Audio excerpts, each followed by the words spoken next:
Okay, so Tetsuya Nomura was recently interviewed by the Japanese publication Famitsu, and today we're going to be taking a look at some of the new tidbits of information, as it's referenced here, that came out in that interview. So I'll leave a link to the Jimatsu article down below, which has kindly translated everything for us as we get into the crux of the matters. So please do stick around, and let's get started.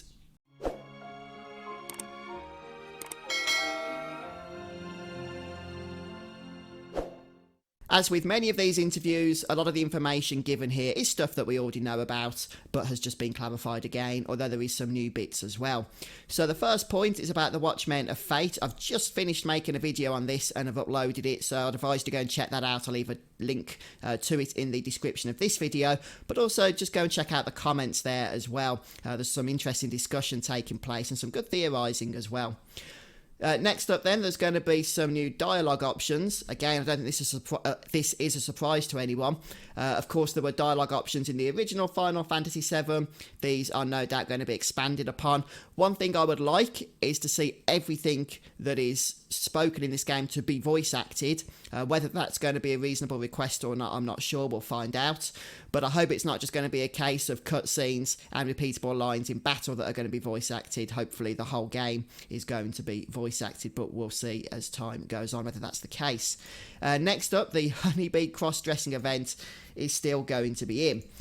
This is always an interesting topic for discussion, and Nomura goes on to say that we've made it more modern. If we made the facility like we did in the original game, the physical unease would be staggering, so that was no good.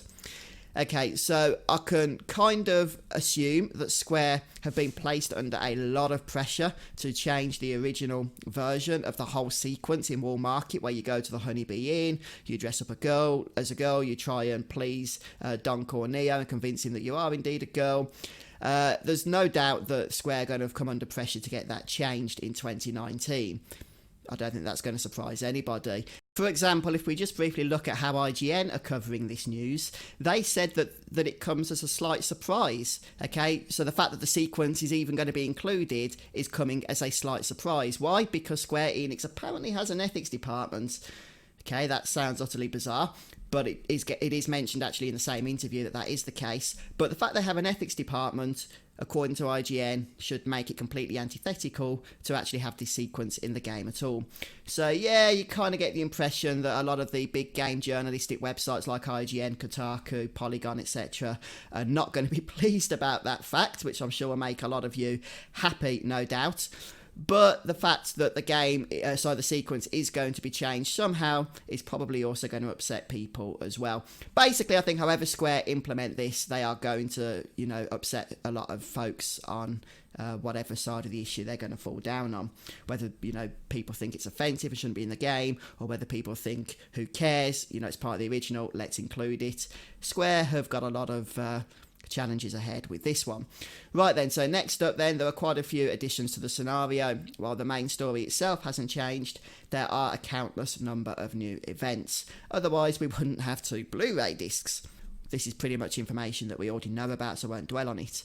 Aerith and Tifa are double heroines. One has a Western style look and the other has an Eastern style look. I've got to say, I love how both Tifa and Aerith have been designed for the remake. Next up, they wanted Tifa to have abs, so she has an athletic body type. Here's the ethics department we mentioned at Square Enix. What the heck is an ethics department? Does every game development company and game publisher have an ethics department, or is this just a Square Enix thing? But apparently the ethics department has quite a lot of sway over design, because they told Nomura that they had to tighten the chest so as to not get unnatural during all the intense action.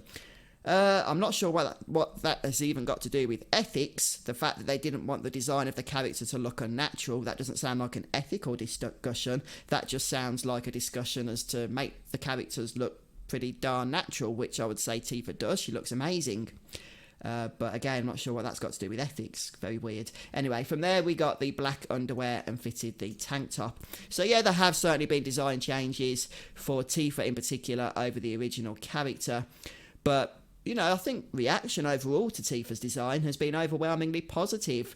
So hopefully Square found the good balance there of making her look more natural while also not upsetting the original fans of the original game.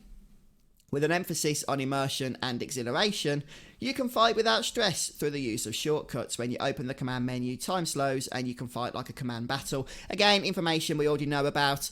The battle system does look quite interesting. You can have it solely action oriented by having your favourite abilities assigned to shortcuts, or you can use that tactical battle menu that we saw at E3 where you can pause the action in order to select things more slowly in your own time. Each playable character has different enemy affinities. So this is actually new. I don't think we've learned about this before. But I think it is something that was kind of hinted at during the various trailers and gameplay that we saw.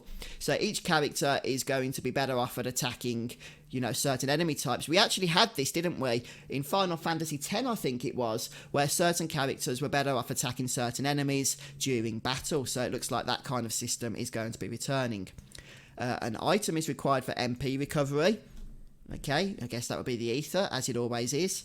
And for the sake of level design, finally, we're preparing a few new enemies where necessary. So a lot of the enemies we've seen in the trailer, in fact, I think all of them, perhaps, have been enemies that have been, known to players through the original Final Fantasy VII. But we are now being told there are going to be new enemies being designed and brought into the experience as well. Makes sense. I mean, if they're going to be expanding Midgar into a full game, then it's kind of, going to be the case that pretty much everything is going to be having new aspects to it in the remake as well, whether it's NPCs, there's going to be new people that we're going to be interacting with, and enemies, there are of course going to be new enemies, but it's good to get clarification on that. That is going to be the case, and no doubt many of us are going to be looking forward to seeing what form they are going to take. And then just a reminder by Jimatsu that the game is coming out in less than a year, March the 3rd, 2020. Well, there we have it then, folks. This is the latest interview coming out about the Final Fantasy VII Remake, and a bit of, as I say, new information there and some stuff we already know about. But let me know your thoughts in the comment section below. In particular, what do you think about Square's handling of the Honeybee Inn and cross-dressing section in the remake? But thanks for stopping by for the video today, guys. Hope it's been helpful, and I'll see you next time. Goodbye. Well, thank you so much for stopping by, checking out the video today. Now, perhaps you might consider becoming a YouTube channel member. Doing so not only supports me as a creator, but it also bestows upon you certain cool bonuses, such as the ability to have your name stand out in YouTube comments and live stream chat, as well as having yourself credited in every future upload that I do. If that sounds interesting, check out the join button, which you can find just below if watching on PC.